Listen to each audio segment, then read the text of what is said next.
And hello, it's Deborah E. Johnson, and I'm saying welcome if you've never been here before, and welcome back if you keep coming over and over and over again. We're talking about the book of Daniel today, and it is full of goodies, it is full of great stuff, and it's got some ups and downs, but definitely stick here with me as I talk about Daniel, as we talk about the goodness of God.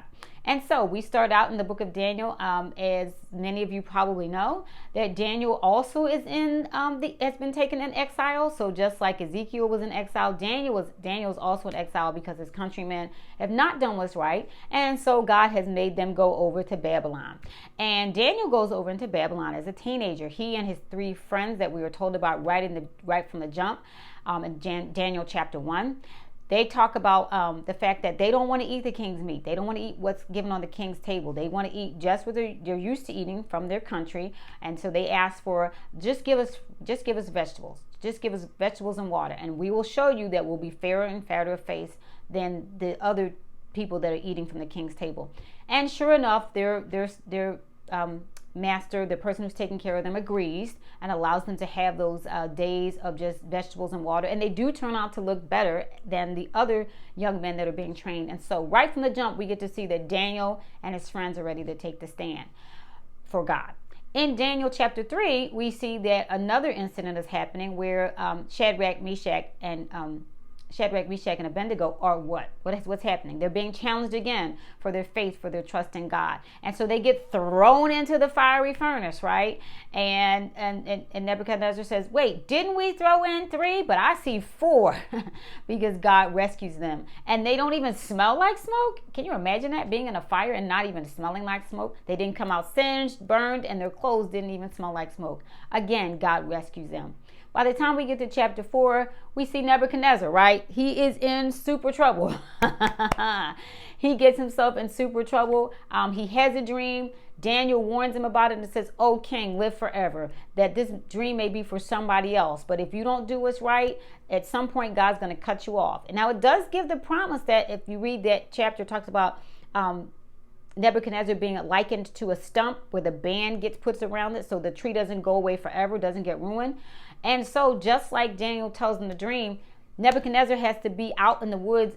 He has claws like an animal, and he's basically lost his mind. And he has to go through that for 7 years. 7, yes. But then he finally comes out of it, and he gives God all praise. He's the God of Daniel. There is no other God like him. By the time you jump to chapter 7 through chapter 11, there is this whole realm of prophecy that's going on. And no, I am not going to try to unpack that. I'm not the scholar for that. But I will say you go through chapters 7, 8, 9, 10, and 11. And many scholars do say that that is indication of the end times, and how you'll see that the temple has been rebuilt, and that the Antichrist is reigning, and the Antichrist will defile the temple. He'll actually go in it and have abomination of desolation, where it's believed that he will actually defile the temple with a pig on the altar.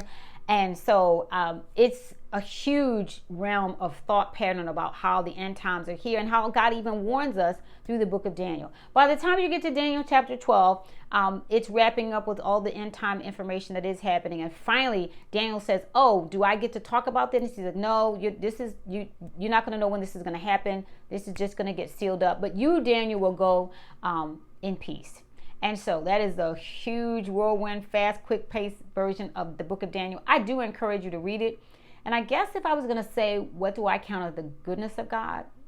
I count it as the stories we get from Daniel, because we get to see story after story after story of how people can do right, and God takes care of them, and he gives them grace. And even Nebuchadnezzar, when he wasn't doing right, God still gave him the opportunity to do wrong, but to have the opportunity to come back out of that and acknowledge, you know what? God is the God of gods. There's no other God that's above Daniel's God. There's no other God that's above our God, right?